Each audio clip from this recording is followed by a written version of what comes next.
নমস্কার, কেমন আছেন সবাই? আজকে আমি চলে এসেছি আড়ংয়ে একটু স্পেশাল বৈশাখের শপিং করতে। অনেস্টলি আড়ংয়ে আসলেই একটা আলাদা ভাইব থাকে। ট্র্যাডিশনাল আর মডার্ন দুটোরই সুন্দর মিশ্রণ। আজকে আমি প্রথমেই চলে গিয়েছিলাম আড়ংয়ের ধানমন্ডি ফ্ল্যাগশিপ স্টোরে।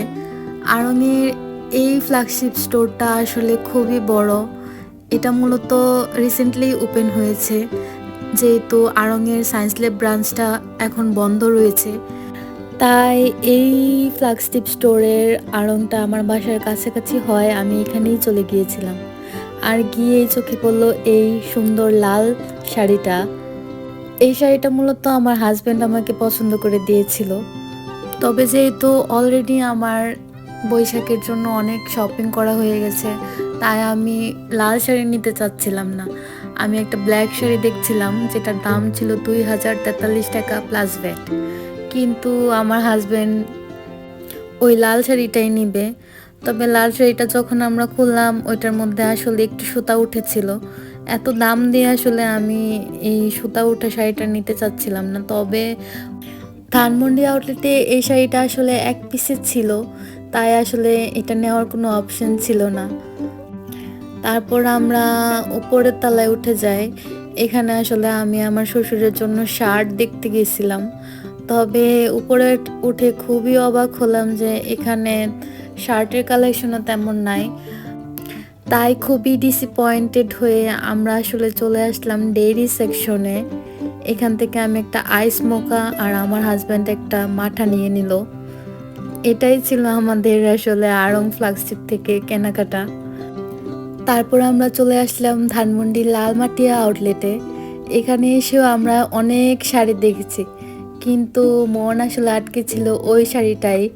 তারপরে কোনোভাবেই সে অন্য কোনো শাড়ি পছন্দ করতেই পারতেছিল না। আসলে কেনাকাটার বিষয়ে আমরা দুজনেই খুবই চুজি। তবে আজকে আমি যা বুঝলাম, আমার থেকেও বেশি চুজি আমার হাজব্যান্ড। সে আসলে ওই শাড়িটাই তার লাগবে। এদিকে আমি আমার শাশুড়ির জন্য একটা শাড়ি পছন্দ করে নিলাম, আর অন্যদিকে আমার হাজব্যান্ডও পাঞ্জাবি ট্রায়াল দিয়ে নিল। কিন্তু এই পাঞ্জাবিটা তার সাইজে হচ্ছিল না, তো আমরা এই পাঞ্জাবিটাও রেখে দিই। আড়ং লালমাটি আউটলেট থেকে আমরা শুধু আমার শাশুড়ির জন্য শাড়ি এবং আমার শ্বশুরের জন্য একটা শার্ট নিতে পেরেছিলাম। তারপর আবার আমরা চলে যাই বসুন্ধরাতে। যেহেতু সেলসম্যানের সাথে কথা বলে আমরা আসলে জানতে পেরেছিলাম ওই শাড়িটা বসুন্ধরা আউটলেটে অ্যাভেলেবেল আছে। তো বসুন্ধরা আউটলেট থেকে আমরা শাড়িটা পিক আপ করার জন্য বসুন্ধরা আউটলেটে চলে যাই। দ্বিতীয় তলায় উঠেই সবার প্রথমে চোখে পড়ে আমার শাড়িটা। এই তো এই শাড়িটা আমরা ভালো করে চেক করে কাউন্টারে দিয়ে দিলাম। এখানে আরও অনেক শাড়ি ছিল, সবগুলো শাড়ি আসলে অনেক সুন্দর। আড়ংয়ের শাড়ি কিন্তু আমার কাছে অনেক ভালো লাগে।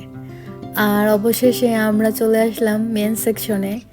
এখান থেকে আমি একটা পাঞ্জাবি নিয়ে নিলাম আমার হাজব্যান্ডের জন্য। বসুন্ধরা আউটলেটে কিন্তু অন্যান্য আউটলেটের তুলনায় পাঞ্জাবির কালেকশন অনেক ভালো। দেখতে দেখতে আমাদের শপিং প্রায় শেষ। শপিং শেষ করে আমরা বের হয়ে গেলাম বসুন্ধরা থেকে।